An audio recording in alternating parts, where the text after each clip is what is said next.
Alors, eh bien, bonsoir à tous et à toutes, enfin à toutes et à tous, enchantée d'être avec vous, notamment pour ce premier webinaire qu'on fait, voilà, donc, pour présenter. Donc, moi, je suis Christiane Dildé, je suis la directrice du Centre Colibri Formation qui se trouve en Guadeloupe. Donc, je crois que pour le moment, je suis la seule représentante des Dom-Tom, mais ça va très certainement changer. Et donc, pourquoi la formation professionnelle et notamment la naturopathie? Parce qu'il faut absolument, et on voit maintenant dans ces temps de crise, que la population soit le mieux accompagnée de manière à pouvoir se défendre par rapport à tout ce qui se passe au niveau immunité, au niveau alimentation et tout. Et donc, cet accompagnement ne peut se faire qu'avec des professionnels. C'est pour ça que nous avons tenu Colibri Formation et en adhérant aussi au syndicat, à avoir un programme commun, un tronc commun, de manière à ce qu'on soit sûr du discours et du potentiel qui sera dégagé et que les personnes nous apprenons pourront ensuite distribuer, instiller sur le terrain. Donc, notre école, elle a 4 ans cette année. Je n'ai pas commencé par la naturopathie. L'école a d'abord commencé par la formation en massage. Alors, pas de bien-être, c'était notre massage thérapeutique, le massage thérapeutique des Antilles, qui s'appelle le frottement.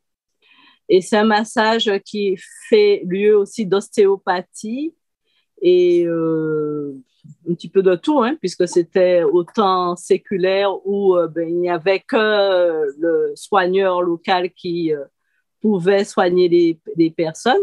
Et donc, ce massage prenait tout en compte. Alors, il n'était pas instruit dans les écoles, on ne trouvait pas de formation. Et on apprenait donc tous les massages venus des autres continents, ce qui est très bien, mais on n'apprenait pas le nôtre. Et ce massage se perdait, c'était que les anciens qui l'avaient. Donc, j'ai décidé de le remettre au goût du jour, de le codifier et de faire cette formation. Et vif de ce succès, ça m'a permis de suivre les demandes du public et notamment du marché du travail, parce que nous sommes aux Antilles, il y a beaucoup de chômage, et donc c'est bien de former, mais c'est aussi bien de former pour un emploi. Et donc, la demande était ce besoin de santé, mais au naturel, surtout que nous, notamment aux Antilles, on a connu les épisodes de chlordécone, on est en manque d'eau parce qu'il y a eu une gabégie à ce niveau-là. Donc, on a eu un besoin de retour sur soi et aussi de naturel. Donc, quel métier qui se présentait le mieux, qui permettait d'allier la nature, les bienfaits ancestraux et aussi du travail que la naturopathie. Donc, je me suis alliée avec des scientifiques de Guadeloupe, des médecins, des pharmaciens. Et là, nous avons monté justement ce module, ce diplôme, cette certification de naturopathe. Et donc là, nous en sommes à notre 3e génération. Les 2 premières générations ont généré 15 élèves, 15 apprenants, 13 ont réussi et ils sont tous installés. Certains se sont installés à leur compte et d'autres travaillent dans des structures, style des magasins de biologie, de vente de produits bio, excusez-moi, ou des collectivités. Et ils ont tous trouvé leur place. Donc, la 3e génération qui a cours en ce moment, et d'ailleurs, j'ai une question de leur part que je vais poser, qui va peut-être intéresser aussi les autres personnes qui nous regardent. Eh bien, cette 4e génération va présenter sa certification fin du mois de décembre pour la Noël. Ils auront une très bonne nouvelle, j'espère. Et cette quatrième génération, on est déjà là en train de préparer sa venue, enfin son activité professionnelle et ses débouchés professionnels. Ça va ou je continue? Bah, moi, j'aimerais bien que tu nous dises ton ingénierie pédagogique, quelles sont les grandes lignes de ton enseignement, si tu fais des stages en présentiel ou des stages en distanciel, Christiane, et les blocs de compétences que tu transmets. Et les questions qui reviennent souvent, c'est quelles sont les certifications écoles que tu remets à la fin de ta formation, justement pour tes candidats qui vont finir en décembre, par exemple. Voilà. Alors, la grande demande, ça a été justement d'avoir du présentiel. Parce qu'il y a beaucoup d'écoles qui présentent du distanciel, mais souvent, les candidats trouvent que c'est compliqué d'assimiler, d'avoir un rythme. Ils ont besoin d'un suivi en présentiel. Et donc, c'est un petit peu la différence avec certaines écoles. C'est qu'une fois par semaine, on a une journée de présentiel. C'est-à-dire qu'on va débattre d'un thème, on va développer un thème. Les apprenants vont, bien entendu, l'approfondir chez eux. C'est pour ça qu'il y a un certain nombre d'heures en présence, 128 heures pour conseiller de naturopathie, mais ça équivaut à 566 heures de travail effectif pour faire le programme réellement. Voilà. Donc 128 heures, c'est le temps qu'il passe avec toi, et il faut qu'il prévoie à peu près 760 heures de travail personnel pour réaliser les travaux dirigés. Mais ce travail-là, voilà. Ils ont des supports en e-learning ou des supports papier en plus pour travailler. Alors, c'est que des supports papier. Je me prépare justement. Nous nous préparons à faire le e-learning, mais pour le moment, nous faisons des supports papier avec le PDF. Que soit je leur distribue ou soit j'envoie par mail. Donc, c'est encore à l'ancienne. Mais bon, la différence, c'est le présentiel. Et on a les blocs de compétences, la biologie, hein, c'est indispensable. Alors, justement, il y a le premier prérequis, c'est le niveau baccalauréat. De préférence scientifique, mais au moins le niveau baccalauréat. Alors, c'est pas pour embêter le monde, c'est juste pour comprendre, enfin, pour qu'on sache que la personne a une certaine capacité à s'organiser et à apprendre. Après, c'est vrai qu'il y a sur présentation de certains dossiers avec le vécu, l'expérience de la personne, on peut bien entendu balayer ce prérequis, mais en général, on demande au moins un niveau bas. Donc, on a bien entendu la biologie, la physiologie humaine, hein, puisque c'est indispensable. On a la législation, c'est très important. La nutrition,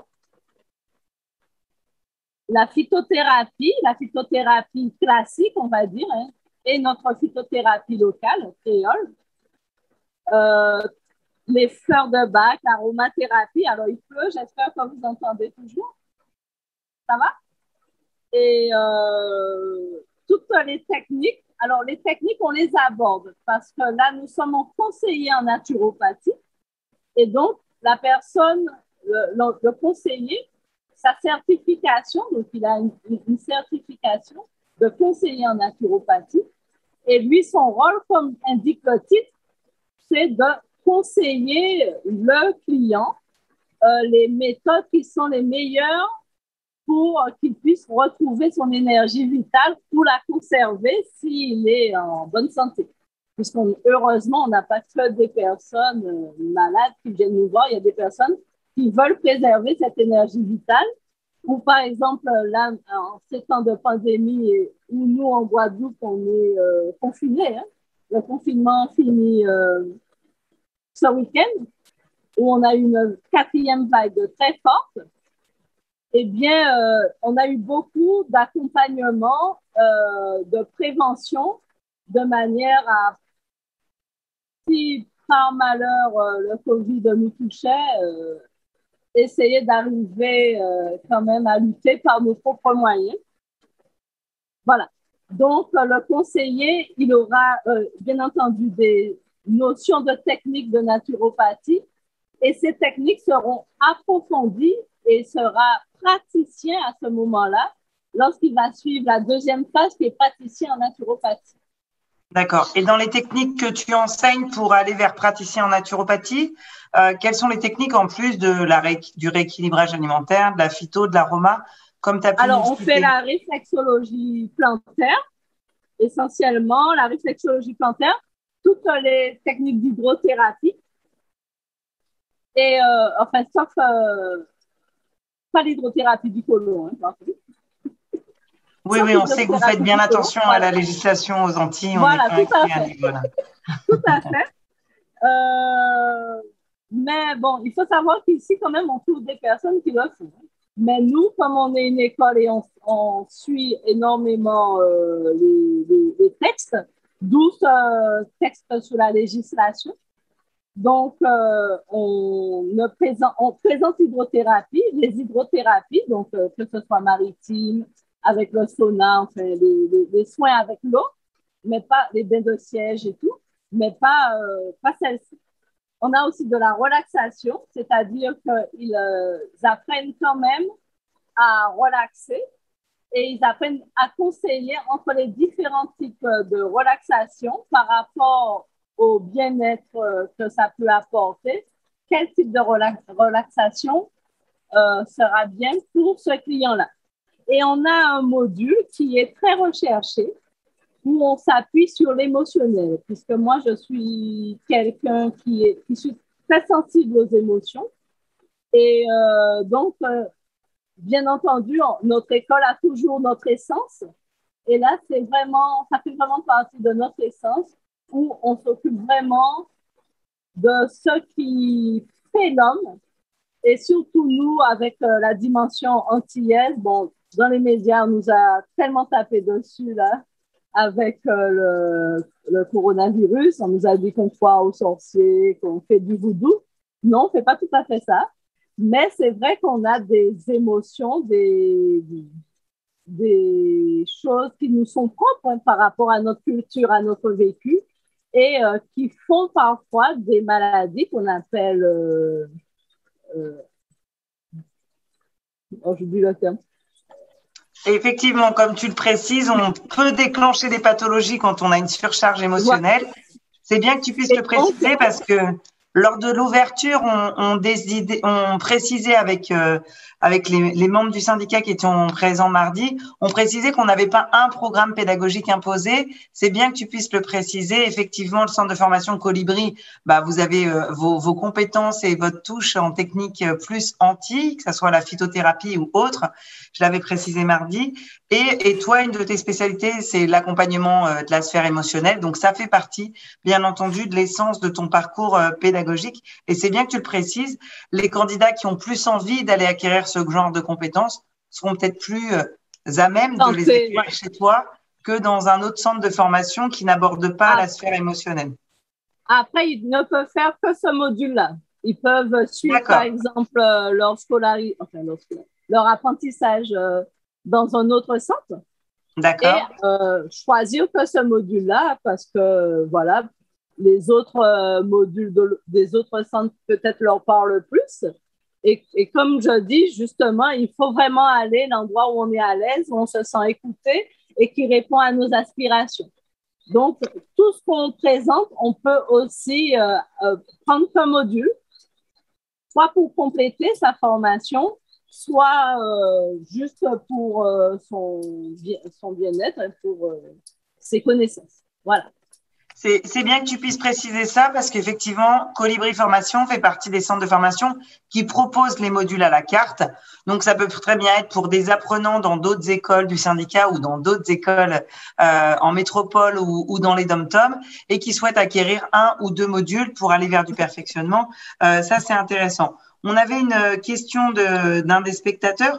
Au niveau tarif, est-ce que tu peux nous donner le tarif du cursus conseiller en naturopathie et du cursus praticien en naturopathie, ainsi que les modalités de règlement, s'il te plaît? Alors, les deux niveaux font 2500 euros si on choisit le présentiel, c'est-à-dire, voilà. Par contre, on peut avoir les cours en distanciel et là, ça fait 1500 euros. Et là, vous avez un suivi, vous avez les cours au fur et à mesure de votre progression. Vous avez un suivi en ligne, c'est en général par mail. Et pour les différents ateliers, ça sera par Zoom. Voilà. D'accord. Et au niveau des modalités de règlement, comment est-ce qu'ils peuvent régler Colibri Formation? Alors, c'est soit par mensualisation, c'est en général par mensualisation, et sinon, ils peuvent aussi voir s'ils peuvent être financés par les OPCO ou Pôle emploi, enfin, par les OPCO. Ok. Je sais que tu as justement, vu que tu es pas plutôt seul pour proposer de la naturopathie aux Antilles, je sais que le Pôle emploi chez toi soutient pas mal justement tes formations et ça, je trouve ça super en tant que présidente du syndicat. Est-ce que tu peux nous en dire un petit plus sur les débouchés? Tes anciens apprenants s'installent en cabinet, font un exercice mixte. Qu'est-ce qu'il en est de ton retour de tes anciens justement? Alors, pour la moitié, ils se sont installés seuls en cabinet et ils ont de très bons retours. Au début, c'est un petit peu difficile puisqu'il faut se faire connaître et tout. Et il y a beaucoup de personnes en reconversion. Donc, en général, ils avaient un pied dans l'ancien métier et un pied chez nous, à la naturopathie. Et sinon, c'est des personnes qui ont été employées, notamment, on demande un stage. Il est vivement conseillé lors du conseiller en naturopathie et il est obligatoire pour le praticien en naturopathie. Et donc, en général, les apprenants sont gardés dans les lieux de stage, notamment quand ils vont en institut, les instituts qui veulent développer le côté naturopathie, parce qu'il faut savoir qu'ils savent faire une réflexologie plantaire et ils savent aussi faire un massage de relaxation. Donc, ils sont polyvalents, ce qui est intéressant. Voilà.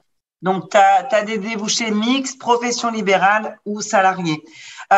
Mardi soir, j'avais parlé de ton cursus de phytothérapie Antilles et tout ça. Est-ce que tu peux nous en dire plus? Parce que je pense que j'ai suscité la curiosité mardi quand j'ai parlé de ça. Ouais. À toi de nous présenter cette particularité. Tu es la seule dans mes consoeurs et confrères qui proposent ce genre de cursus. Donc, dis-nous-en un petit peu plus, s'il te plaît. Alors, la phytothérapie, c'est la phytothérapie créole. Nous avons bien entendu des PDF que nous échangeons, puisque là, on le fait à distance et aussi en présentiel. Là, le candidat peut, s'il est à distance, il va participer par Zoom aux différents ateliers. Donc, les ateliers, c'est la reconnaissance des plantes. C'est aussi les préparations traditionnelles que l'on fait avec ces plantes, comme des pommades, des onguents, et aussi ce que nous, on appelle des locs, c'est-à-dire des boissons. Alors, le loc, c'est une boisson amère qui est faite en général pour une sorte de dépuratif amer qui finissait le massage traditionnel. Donc, on apprend à faire ça dans les ateliers. Et donc, l'apprenant qui est au loin, qui ne peut pas être sur place, comme il ne pourra pas voir la plante en direct, et Dieu seul sait qu'une plante en photo et une plante en direct, c'est pas tout à fait la même chose. Donc, on lui envoie aussi un herbier avec les plantes fraîches qui vont après se ternir, avec les plantes fraîches de manière à ce qu'il voit aussi la plante et puis qu'il puisse la comparer par rapport à la photo. Voilà. Super. Bon, après, on peut aussi s'inscrire pour venir acquérir les compétences sur site. On peut venir de métropole. Vous êtes déconfinés bientôt. Ah oui, j'ai déjà eu des demandes, oui. Voilà.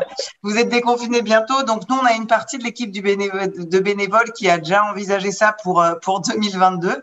Donc, ça, je pourrais peut-être arriver à plusieurs. parce qu'on est plusieurs membres de l'équipe à vouloir faire ça. Là, j'ai dans le chat interne des graves. Oui, oui, on veut y aller. Donc, oh, il n'y a pas de problème. Vous êtes bénévole, hein, par contre, chacun paye son billet d'avion et de retour. Ne voilà, commencez pas à vous emballer les bénévoles. D'avion et vous serez accueillis par Colibri Formation sans aucun problème.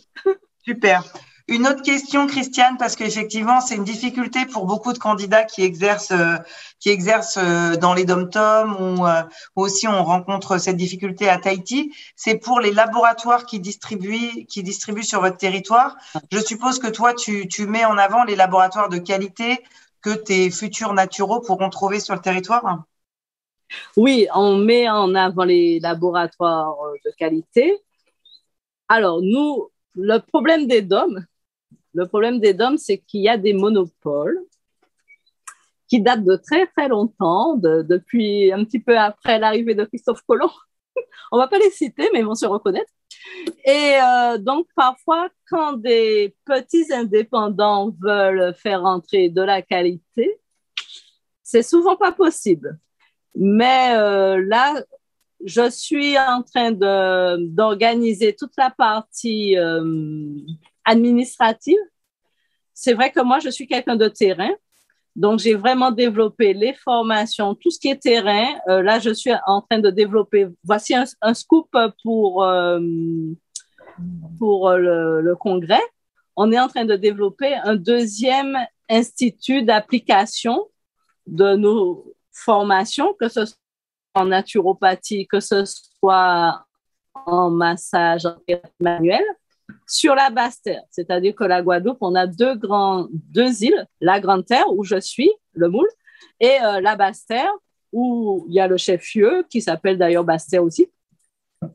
Et donc, en général, les gens de Basse-Terre, bon, eux, ils viennent souvent en Grande-Terre, mais ceux de Grande-Terre ne vont pas tellement souvent en Basse-Terre.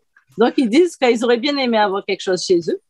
Et donc, on va ouvrir en octobre le deuxième centre d'application de Colibri Formation qui s'appelle Colibri l'Institut. Et donc, où nos apprenants pourront appliquer leur savoir-faire. Et justement, dans ce cadre-là, on doit trouver un partenariat qu'on aurait préféré exclusif avec les laboratoires qui sont dans le syndicat. D'accord. Bah après, tu peux très bien échanger. On était avec Sophie Ambar, la directrice de Natiripsy, que tu connais, hein, tu la vois à l'occasion de nos réunions. En tant que responsable de la commission laboratoire, elle sera certainement ravie d'échanger avec toi et avec Alexandra aussi, la trésorière qui est de l'autre côté. Elle me dit qu'elle peut aussi échanger avec toi pour te mettre en relation avec les laboratoires. Je pense qu'effectivement, c'est très important que tes professionnels sur le terrain puissent proposer aux usagers des produits de qualité et surtout ne mettre pas en danger les usagers en conseillant des produits qui ne sont pas validés par la répression des fraudes. Donc, merci beaucoup. On avait une autre question à te poser et ça, c'est les membres de l'équipe. Est-ce que tu peux nous dire, Christiane, pourquoi est-ce que tu as voulu rejoindre le syndicat des professionnels de la naturopathie l'année dernière? Alors, parce que alors, je vais avouer, c'est pas tellement moi, c'était souvent les élèves, mes apprenants, qui me demandaient si je n'étais pas un syndicat et que, en fin de compte, le fait d'être un syndicat, ça leur donnait plus envie de venir. Donc, j'ai cherché, voilà. Il y a le grand syndicat que tout le monde connaît, qui est un peu inhumain. Et comme moi, j'aime le côté humain, j'ai adhéré aux valeurs du syndicat des professionnels de la naturopathie. Et heureusement, vous m'avez accepté, mais mon ingénierie pédagogique a passé le cap, comme on peut dire, a été acceptée. Et en plus, à la dernière réunion, j'ai appris que vous êtes le seul reconnu par les instances françaises. Donc, c'est que du bonheur. Effectivement, je te remercie, Christiane, de le repréciser. C'est vrai que le syndicat des professionnels de la naturopathie est le seul organisme représentatif rattaché à la Chambre nationale des professions libérales et donc rattaché au ministère du Travail. Donc, je comprends mieux. C'était pour, pour nos valeurs et notre humanité, on essaye d'être relativement accessible, et en deux, avec les projets qu'on avait effectivement d'aller vers plus de reconnaissance. Voilà. On a une dernière. Maintenant Pardon? que tu parles des syndicats, dont j'en ai parlé à mes apprenants, et ils auraient aimé qu'il y ait une procédure collective de manière parce qu'on a lu tout ce qu'il faut pour se syndiquer, et qu'il y ait une procédure collective par école. Par exemple, qu'on fasse la liste de tous les apprenants et qu'on fasse une procédure collective pour s'inscrire. Ça, c'est tout à fait possible pour tes apprenants. Par contre, tes professionnels, le commissaire aux comptes qui nous contrôle pour la représentativité contrôle tous les documents. Donc, si par exemple, toi, Christiane, tu prends toutes les attestations d'assurance de tes anciens, tous leurs certificats, tous leurs documents INSEE et un paiement global ou plusieurs paiements, il n'y a pas de souci. Ça peut très bien se faire dans un seul mail, mais nous, on valide à l'unité parce que justement, les accréditations qu'on a via le ministère du Travail et via la Chambre des professions libérales, c'est qu'on a pu avoir de valider 1770 professionnels parce qu'ils ont contrôlé tous ces professionnels. Donc, automatiquement, je comprends que ce soit plus facile pour tes anciens. Non, c'est surtout pour les apprenants. Bah pour les apprenants, tu n'as pas de problème. Tu peux nous faire un tableau Excel avec le nom, le mail, les coordonnées, et ça, c'est sans souci. Tu peux nous faire un petit mail si tu veux. L'équipe administrative te réexpliquera si tu veux par mail. Il y avait une autre question, c'était est-ce que tu remets une certification à la fin de la formation? Donc, c'est peut-être quelqu'un qui n'était pas là au tout début. Tu peux nous confirmer qu'à la fin de la formation, ils ont une certification de conseiller en naturopathie ou de praticien en naturopathie?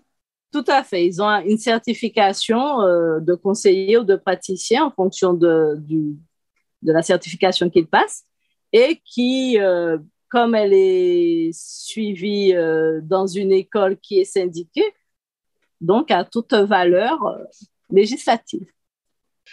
Merci bien. Écoute, Christiane, je te remercie. Je te souhaite une belle journée.